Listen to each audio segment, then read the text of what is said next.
puis après on va ouvrir un peu le débat, mais je dirais d'un certain côté l'évolution justement et des besoins et des modes d'intégration et de ce qui est resté à... Alors il y a plusieurs évolutions. Puis on va ouvrir questions à vous aussi. Il y a plusieurs évolutions qui se croisent, hein, ce qu'on disait tout à l'heure, effectivement, les exos d'il y a 3-4 ans, ils sont presque obsolètes maintenant, il y a des nouvelles générations plus petits, plus efficaces, etc., etc. Parfois ce sont juste des détails qui ont été changés sur l'exosquelette, qui fait que les efforts sont mieux assistés, les efforts sont mieux transmis par rapport au corps. Il ne marche pas très bien ce micro. Merci. Donc c'est vraiment l'évolution déjà du produit.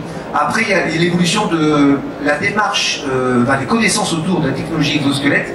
Donc moi je travaille, non pas Benoît, mais je travaille au niveau de la norme française qui va bientôt être en enquête publique. Je travaille pour la normalisation aussi américaine.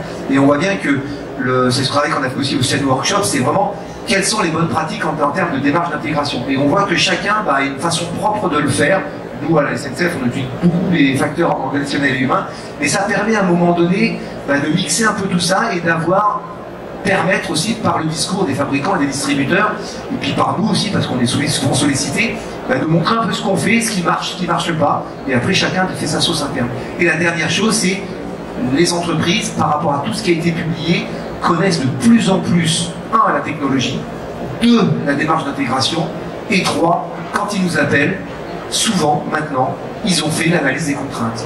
Donc ça permet une discussion qui est complètement différente, on ne part pas de zéro.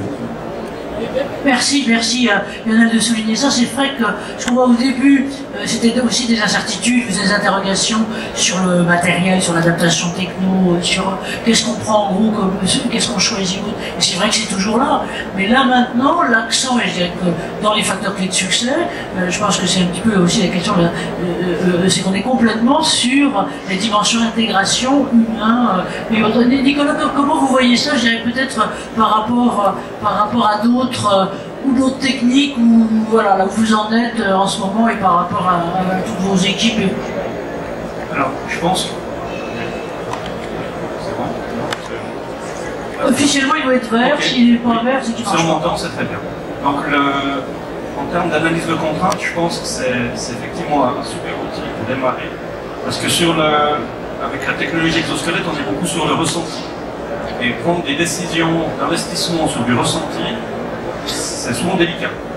Et donc une analyse de contraintes. Je fais juste une parenthèse, pardon pour nous, de me permettre l'excellente transition avec ce qu'on fera tout à l'heure, et que l'une des questions c'est comment objectiver tout ça.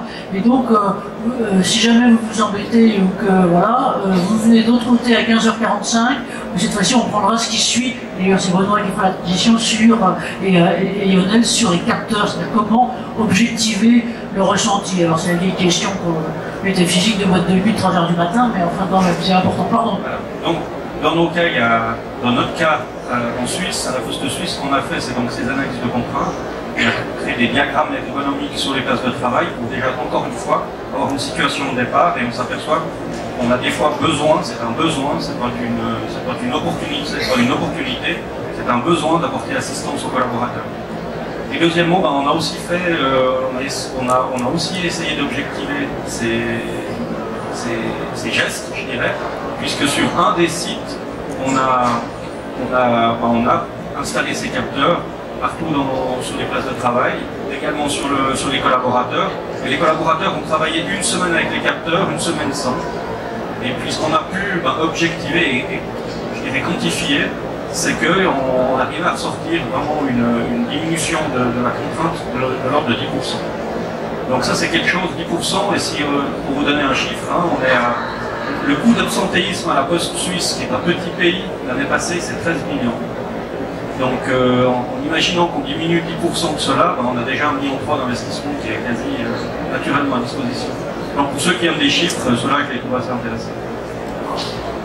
Merci de nous ramener aussi à la réalité des chiffres et de ce que sont. C'est vrai que c'est un investissement, l'exosquelette, et surtout, j'allais dire, ce qui est autour et sur l'ensemble, mais effectivement, quand on regarde, encore une fois, c'est ce qu'on verra aussi tout à l'heure, les points d'absentéisme diminués, les moindres maladies, et puis aussi la qualité de relation de travail, c'est aussi une chose importante. Peut-être, Lionel, si tu peux ajouter deux mots, et puis qui a envie de prendre la parole pour que je vous passe le micro?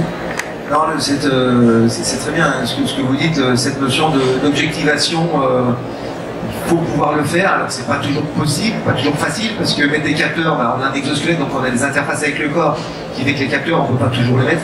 Moi j'ai fait une étude sur les exosquelettes cervicaux, je peux pas mettre de capteur EMG au niveau des muscles cervicaux, parce que c'est un point de contact, donc de toute façon ça marche pas. Donc on est obligé entre guillemets de tricher, mais c'est très important parce que ça prouve à celui qui teste de se rendre compte qu'avant il était dans le rouge, après il passe dans le vert par exemple. Mais ça prouve aussi à la direction et aux membres du CSE que effectivement c'est pas juste l'ergonomatique, c'est pas juste là Jean globalement il dit que c'est mieux, on a des choses qui sont mesurées. Et ça c'est quelque chose qui est très important. Alors ça prend du temps, c'est pas facile, mais ça vaut le coup de le faire. Merci, peut-être ton voisin justement sur le retour d'expérience. Et puis attends, Jérôme là, s'il y a 2 mots à dire, oui, et puis après vous quand vous voulez. Je voulais simplement ajouter qu'il y a un changement de mentalité aussi que j'ai observé depuis maintenant 7 ou 8 ans que je teste ce genre d'équipement. C'est que les opérateurs sont beaucoup plus au courant de ces équipements, donc il y a moins d'appréhension, il y a moins de stigmatisation aussi, parce qu'au départ, il y avait beaucoup de moqueries, parfois même méchantes, dans l'atelier quand un opérateur testait un équipement. C'était quoi? C'était espèce d'handicapé? Oui, alors ça je vais pas vous dire. Alors maintenant on parle de Robocop, mais gentiment, quoi, donc ça passe bien. Ça se fait, il y a toujours des moqueries, mais c'est avec le sourire. Et en général, un opérateur, comme je reviens toujours aux douleurs, ceux qui sont en souffrance et qui se rendent compte que ça leur fait du bien, ça les soulage, peu importe le regard des autres, ils vont continuer à utiliser l'équipement.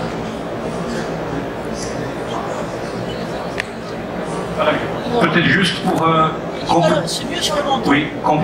compléter le propos de tout à l'heure, au niveau de l'objectivation, ce que je peux vous donner, c'est un peu une caricature, mais elle est assez proche de la réalité. Si un fournisseur vous dit que l'exosquelette va réduire la charge d'environ 30%, on a pu voir que nos capteurs, oui, comme on a pu, ça diminue de 10% la contrainte, et puis si on prend le ressenti du collaborateur, c'est environ 20%. Donc on voit bien qu'entre 30 et 10, la moyenne c'est 20, et je pense qu'on n'est pas loin de la réalité. Ça, c'est vraiment 3 types d'objectivation qu'on a pu avoir. Et puis, voilà, je pensais que c'était assez intéressant de... Ouais. Merci. Micro pour... Merci. Pour dire sur l'aspect humain, en fait, on se rend compte effectivement qu'il y a de moins en moins de problèmes vis-à-vis du regard de l'autre, vis-à-vis de l'exosquelette au niveau des opérateurs, aussi et surtout parce que maintenant ils sont intégrés très en amont dans la démarche et dans la réflexion. Plus tôt on va les intégrer dans les réflexions sur qu'est-ce qu'on peut mettre à disposition sur ces postes de travail pour assister les opérateurs et donc les assister, plus on les intègre tôt, plus ils prennent part au projet, plus la technologie elle va être bien acceptée et forcément plus elle sera aussi utilisée. Si on arrive avec un exosquelette et qu'on dit à un opérateur « Tiens, mets ça parce que c'est bien pour toi », s'il ne comprend pas pourquoi, qu'il n'a pas demandé, qu'il n'en ressent pas le besoin, vous êtes sûr que ça ne fonctionne pas en fait. Alors que s'il a été intégré, qu'il a participé aux démarches, forcément, il va accepter plus facilement ce genre de nouvelles solutions. Merci Annelise. Moi, je voulais juste ajouter dans le même sens, c'est que vous qui êtes là, c'est que vous posez de temps en temps la question, ou bien c'est par intérêt général ou autre, c'est à quel moment on va faire ça. Et je crois que là, ce que vous soulignez là, c'est que c'est vraiment important d'intégrer au plus tôt. Et au plus tôt, les opérateurs, on en est à la limite juste à l'état de projet ou autrement, parce que vous savez comme moi que si jamais on a eu une mauvaise expérience, le fait de revenir derrière une mauvaise expérience, c'est pour le reste la même chose dans la vie avec les gamins et pareil, hein, c'est vachement dur. Et donc on a vraiment intérêt à avoir, j'allais dire pour le coup, bien sûr il y a des capteurs électroniques, ça dont on parlera tout à l'heure, mais aussi un système, j'allais dire, de capteurs que vous êtes et d'accompagnement que vous êtes qui est très important. Je crois Benoît, c'est juste pour l'embêter parce qu'il est en train de canoter. Oui, ça tourne peut-être à toi justement sur cette notion d'accompagnement, parce que puis moi aussi c'est moi ce qui m'a frappé quand on a commencé à se connaître sur ces questions-là. Alors oui, si ça marche. Pour nous, c'est très important d'avoir une phase. On est intégrateur, on a plein d'exosquelettes, on n'est pas fabricant, donc on n'a pas une main mise importante sur l'évolution des produits, même si on montre les informations du terrain à nos fournisseurs. Donc notre valeur ajoutée est justement dans cette phase d'accompagnement du début jusqu'à la fin, donc de la compréhension de la problématique, de l'analyse de la problématique au sein de l'entreprise, de la recherche des solutions potentielles, qu'elles soient exosquelettes ou pas, hein, parce que je dis toujours, les gens qui doivent prendre un sac de 25 kg au sol pour le mettre sur un convoyeur, si des gens leur amènent le sac de 25 kg à hauteur d'homme, on va avoir gagné énormément. Et donc là, on n'est pas encore sur l'exosquelette, hein, on est sur un chariot élévateur ou sur une table élévatrice, des choses comme ça. Et puis l'exosquelette, il vient après, quand on n'a pas de solution, parce que l'environnement, le coût, tout un tas d'éléments font que c'est pas adapté. Donc ensuite, on sélectionne, et là, on travaille aussi sur cette objectivation. Hein, donc, comment est-ce que je peux avoir le ressenti subjectif de l'opérateur, mais aussi des valeurs objectives, comme on le disait tout à l'heure. Et puis après ça, il y a toute cette phase d'accompagnement. Donc, première partie où il faut que la personne s'habitue au produit, arrive à le mettre facilement, à le retirer facilement, à être autonome avec son produit. Et puis après ça, la phase la plus longue, et qui a bien été expliquée dans votre cas aussi, qui est l'appropriation du matériel. Hein. Donc, qu'est-ce que je fais pour que l'exosquelette que moi j'ai vendu, au bout d'un mois ou de 15 jours, il ne soit pas dans un placard en disant ouais, on a eu l'effet waouh, là, ouais, quand je l'ai mis, c'est super, ça a fait l'effet, c'est génial, et puis 15 jours après, ouais, mais finalement, non, je ne le mets pas. Donc ça, c'est toute la phase d'accompagnement que tu as bien expliqué aussi, sur des questionnaires, comment ça va, j'y vais progressivement, hein, je le mets 1 heure, puis ça se passe bien, bah, je le mets 2 heures, et puis je fais des petits ajustements, et puis au bout d'un moment, bah, je le mets chaque fois que j'en ai besoin. Et ça, c'est fondamental, et on pâtit d'un certain nombre d'expériences qui ont été faites par un certain nombre de structures qui sont là pour vendre des exosquelettes, quoi. Et donc on le vend, on l'amène, à la limite on l'envoie par la poste, mais on n'a pas de service de la poste derrière, et les gens le mettent pas bien, quoi. Et ça peut être dangereux de mal le mettre, de mal le régler. Ouais, juste pour compléter, cette démarche d'intégration, elle est hyper importante. Et ce que disait Zénaba tout à l'heure, et ce que a dit Benoît, effectivement, l'exosquelette, c'est la dernière solution à envisager. Si on peut trouver une solution autre ou supprimer le risque, la problématique, on ne met pas d'exosquelette.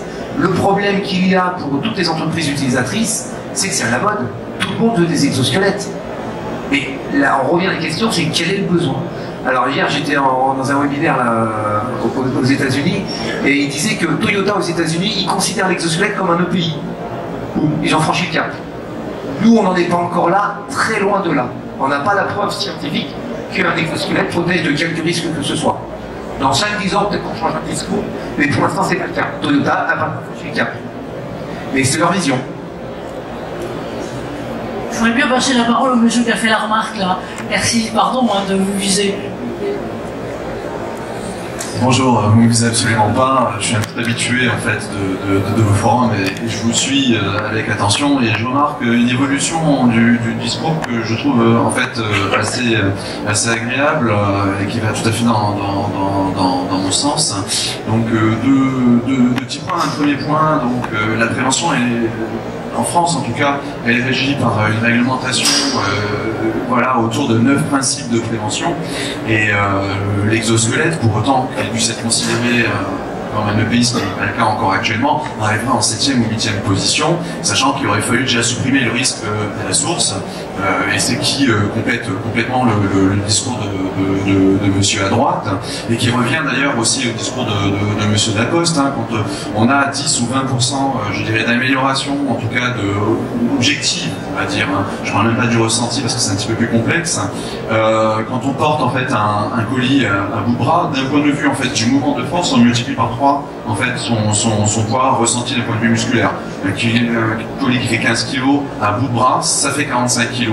20% en fait de 45 kg, ça fait 9 kg, donc ça répond pas au problème. Voilà.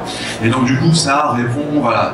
Moi je vois un discours voilà, qui commence un petit peu à se construire, qui prend un petit peu de distance par rapport à effectivement cette espèce de solution où on a l'impression d'avoir des étoiles plein les yeux, et en effet je pense qu'il faut s'occuper d'un certain nombre de choses bien en amont de la mise en œuvre des exosquelettes, et ils doivent à un moment donné, pour des risques résiduels en effet, potentiellement être mis en œuvre.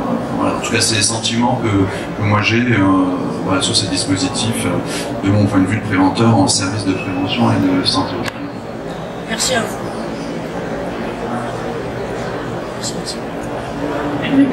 Merci de nous redonner le principe de réalité, parce que c'est la réalité. Il commence à faiblir, pardon, mais nous pas, mais les micros faiblissent. Bon. Moi, ça me rappelle, alors, encore une fois, sans trahir de sur un certain nombre de recherches qu'on a comme ça avec certaines filières, c'est qu'effectivement, ce que vous dites là, c'est qu'il y a des maturités très différentes. Alors bien sûr, selon les entreprises, mais aussi selon les lunes avec lesquelles je travaille, mais avec nous, on est en train de bosser là-dessus, parce que c'est exactement ce que vous dites là. C'est-à-dire qu'il me disait, prenons, alors, je ne sais pas si c'est vrai, mais il me dit, prenez, donc, mon travail, c'est pas la filière automobile ou un certain nombre d'autres, par exemple, le travail qui est le travail sur palette, on sait que, et les ports de charge, on sait que eux, systématiquement, c'est pas plus d'1m40 et c'est moins de 15-20 kg. Mais il faut dire, ça c'est la crème. Nous, on n'en est pas encore globalement là. Et donc c'est vrai qu'il faut faire ça. Alors, on va vite là, et pardon, et je dis merci de rappeler les principes de réalité de ce côté-là. C'est que ce qui est effectivement important, c'est de l'avoir global, mais de pouvoir, je dirais, aussi peser.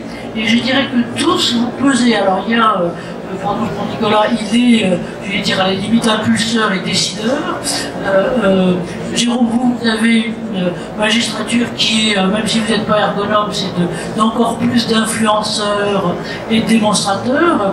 Je vais dire, il y en a pour le suivre, alors pardon de cafeté, mais je vois le poids qu'il prend, pas du tout parce qu'il est tout mince, hein, mais le poids qu'il prend notamment au niveau européen et international, et donc les messages peuvent passer de façon de plus en plus importante. Et ce qu'on essaye de faire aussi, et merci à Benoît et Anaïs de suivre le truc, c'est que on n'essaye pas de vendre à toute force ni du matos, ni une solution, mais c'est vraiment le regarder dans une dynamique globale, encore une fois, ce qu'il en est et ce qu'il en est. Alors, Nicolas, je vois que vous avez envie de dire des trucs, donc je suis désolé, il n'y a plus qu'un seul micro, c'est le mien, je vous passe.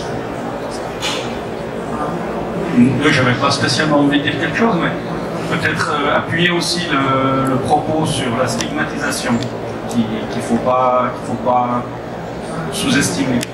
Et il y a un élément peut-être qui n'a pas été évoqué ces dernières minutes, c'est la communication interne de l'entreprise. Et ça commence par la direction du site ou des sites qui doit, sinon être convaincue, en tout cas désireuse d'explorer le domaine et de soulager ses collaborateurs. Si ce n'est pas le cas, moi en tout cas je m'y engagerai pas.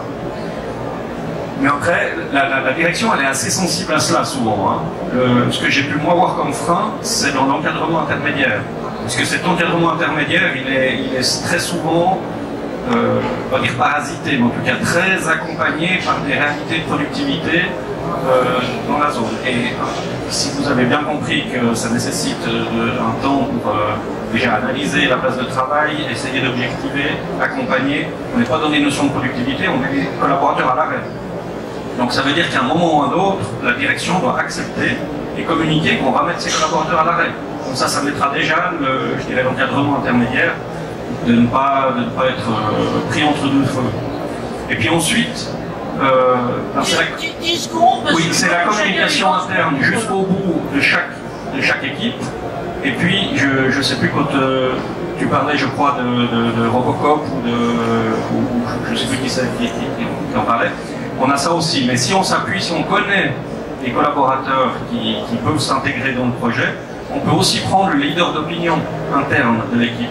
Et du coup, on transforme l'éventuelle difficulté comme un atout pour pouvoir convaincre et rendre plutôt le côté technologique, aventurier et sinon sexy.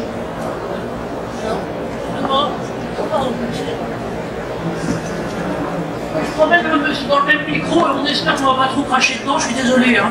En fait, j'avais une question. Bien sûr, bien sûr. J'avais une question, en fait, la dimension de l'être humain n'est pas très abordée. En fait, je me pose une question, c'est que autrefois, on n'avait pas besoin d'utiliser l'exosquelette parce qu'il n'y avait pas de besoin. Puis dans un monde où on produit davantage, où la notion de productivité est de plus en plus qui prédomine en fait dans notre société. Et en fait, je me dis, quand on arrive au point de armer des êtres humains sur des exosquelettes, est-ce que la biomécanique du mouvement humain elle n'est pas remise en cause dans le sens où quand on commence à pallier à certains mouvements naturels pour surfaire ce qu'on en temps normal on a du mal à le faire, est-ce que c'est pas un problème? Ça c'est donc la question numéro 1. Et la question numéro 2, je me demande également sur votre entreprise de la Poste, une fois que vous devez produire davantage, donc comme je répète, on vit dans un système de productivité accrue. Donc en fait, vous avez affaire à un problème de délai, parce que vous devez livrer à un temps en délai. Donc vous voyez bien que le problème n'est pas tant armer l'exosquelette, mais vous devez livrer plus de clients et avoir plus de... Et donc en fait, est-ce que des entreprises qui auront des moyens de s'occuper d'exosquelettes, pour eux, bah, du coup, ça sera aussi le moyen de ne pas innover, clairement, parce que c'est une façon de détourner un peu le problème. Alors, ouais. Merci et pardon pour le micro. Alors, l'éternelle question, si je peux me permettre, merci Monsieur Hadji de votre question, c'est l'éternelle question finalement du management, avec comment est-ce qu'on fait avec les deux ballonniers qui sont le soin de l'humain et de l'autre côté le fait que économiquement il faut que ça marche, sinon il n'y a plus personne. Pour répondre sur la partie un peu entre guillemets biomécanique, la question qui a été posée, de 92 à 2003, j'ai passé à peu près 4000 jeunes en insertion où j'ai évalué à la fois les capacités physiques, donc je faisais passer des tests de capacité physique et la motricité au travail. Rien que sur 10 ans, globalement le niveau baissait. Pourquoi? Parce qu'on fait moins d'activité physique tout simplement, on est moins physique que nos parents, que nos grands-parents, etc., etc. Il y a des chercheurs à Orléans qui ont fait des études, ils ont joué aux Romains. Donc ils ont fabriqué des clefs, des machins, etc. Ils ont retrouvé des pistes romaines et ils ont fait des trajets comme les Romains faisaient autrefois, comme les vrais soldats romains faisaient. Et ils ont été bardés de capteurs. Et c'est impressionnant. On n'a pas du tout le physique de nos ancêtres. Et le problème, c'est que les jeunes qui vont arriver, en fin de carrière, mais les jeunes qui vont arriver quand ils vont devoir travailler, physiquement, ça va être terrible. L'idée n'est pas de faire de l'Ironman, d'augmenter les capacités physiques. L'idée, c'est de pouvoir déjà juste assister ce qui est à peu près normal. Et la norme, en plus, change. Deuxième réponse à la question de la productivité. Pour moi, la productivité, c'est pas un objectif pour l'exosquelette. En revanche, l'exosquelette peut avoir un effet sur la productivité. Mais pour l'instant, c'est une question qui est en débat. Moi, quand j'ai un agent qui vient me voir, il me dit j'ai un problème parce que d'habitude, je mets 2 heures pour faire le travail et là, avec l'exosquelette, j'ai mis 20 minutes. Qu'est-ce que je fais? Eh ben mon gars, tu vas boire un café, tu vas discuter avec tes collègues parce que j'ai pas donné un autre job. En revanche, quand on va industrialiser des nouvelles activités où on va intégrer un exosquelette, là il y a des questions qu'il va falloir se poser et elles vont être très compliquées à répondre, c'est rien que d'un point de vue social. Mais on n'est pas là pour augmenter les temps, augmenter la charge de travail avec un exosquelette. C'est juste ramener à quelque chose qui serait une norme admissible. Merci à tous les deux et de la pertinence de la question et de la réponse et du futur. Nicolas, de votre côté. Alors, pour la deuxième question, je voulais simplement souligner que vous avez absolument raison, puisque pour l'exosquelette, comme on l'a dit, ça vient que sur une échelle de 1 à 10, on est sur peut-être un 20-30% des cas d'occurrence. Et pour augmenter, alors, je ne peux pas aller contre le marché, aujourd'hui les commandes en ligne augmentent de manière exponentielle, mais ce qui est fait par exemple à côté, et ça n'a rien à voir avec l'exosquelette, je vous ai parlé du robot des palettiseurs tout à l'heure, c'est 10 tonnes par jour. Aujourd'hui on est en train de faire des tests pour équiper les véhicules de distribution qui sont de plus en plus grands puisqu'il y a de plus en plus de colis. Donc on est amené à porter non pas seulement à bout de bras, mais en plus plié en deux dans le véhicule, ce qui est absolument catastrophique.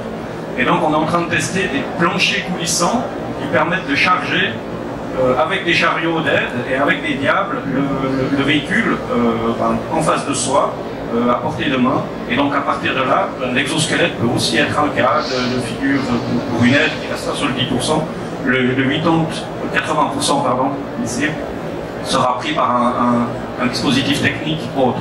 Donc c'est une très bonne question, et l'enjeu c'est d'arriver à faire la quadrature du cercle. Oui, je crois, merci, parce que je crois, oui, vous merci de votre question, mais vous mettez l'accent globalement tous les deux, c'est demain ou quasiment et cet après-midi, parce qu'en fait les choses bougent beaucoup. Alors on est pris par, j'allais dire ce qu'on appelle d'un grand mot les évolutions sociétales, mais qui sont les évolutions de consommation.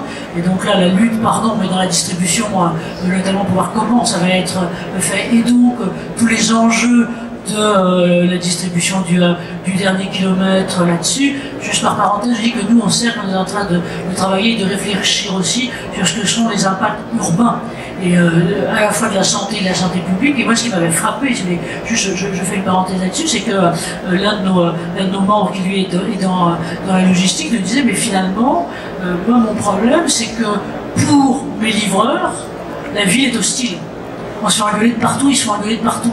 Qu'est-ce qu'on fait avec ça? Parce que ça va, c'est le mouvement, le ballon est là. Donc merci de montrer ça. Et Lionel, ce que tu disais aussi, c'est qu'à partir du moment où on a un état, j'allais dire, de capacité physique, hein, disons, de la population, alors je dirais que par les deux côtés, il y a à la fois ceux qui vieillissent, pardon, parce que je suis plutôt dans les cibles, et puis il y a peut-être dans les juniors, d'où l'incitation aussi du sport en entreprise, qui ont peut-être de moindres capacités qu'avant. Tout ça commence à évoluer. Effectivement, il faut le suivre et le suivre de près. Alors je crois que mon président avait une question aussi, alors très pratique. Pratique et sans doute difficile, donc répondront ceux qui voudront. On est au comité de direction et ils trouvent que c'est bien. Donc il n'y a pas à le persuader que ça va rapporter. Par contre, il pose une question avant la fin de la réunion, c'est combien ça coûte? Et il pense dans sa tête non seulement à l'argent, mais au temps passé. Et est-ce qu'on peut vous faire réagir et dire comment vous répondriez à cette question, fin de comité de direction, combien ça coûte? Il n'y a pas à persuader que c'est utile. Il y a à persuader que voilà la somme à engager parce que chacun est quand même avec une limitation dans son budget, une limitation dans ses heures disponibles. Voilà, alors qui veut répondre? Moi je veux bien, on est confronté à ça en permanence. Combien ça coûte? Quelle est nous la réponse? On sait dire combien coûte un exosquelette, d'ailleurs il y a des tarifs. C'est quel est l'enjeu surtout pour l'entreprise? Ok, je suis persuadé que ça peut servir, mais c'est quoi l'enjeu? C'est diminuer les problèmes sociaux liés à la pénibilité du travail et donc à la réaction des salariés face à la difficulté du travail. C'est évidemment diminuer les troubles musculo-squelettiques, les maladies professionnelles, et là on a un bon exemple, nous on en a beaucoup aussi dans les entreprises qui savent dire, moi les arrêts de travail liés aux troubles musculo-squelettiques ou à ce type de pathologie, ça représente 15 millions d'euros, 1 million d'euros, il va me falloir 10 exosquelettes pour couvrir 10% ou 20%, ça va me coûter tant, ok, c'est rentable. Bon, c'est pas l'aspect premier, mais c'est finançable, au moins.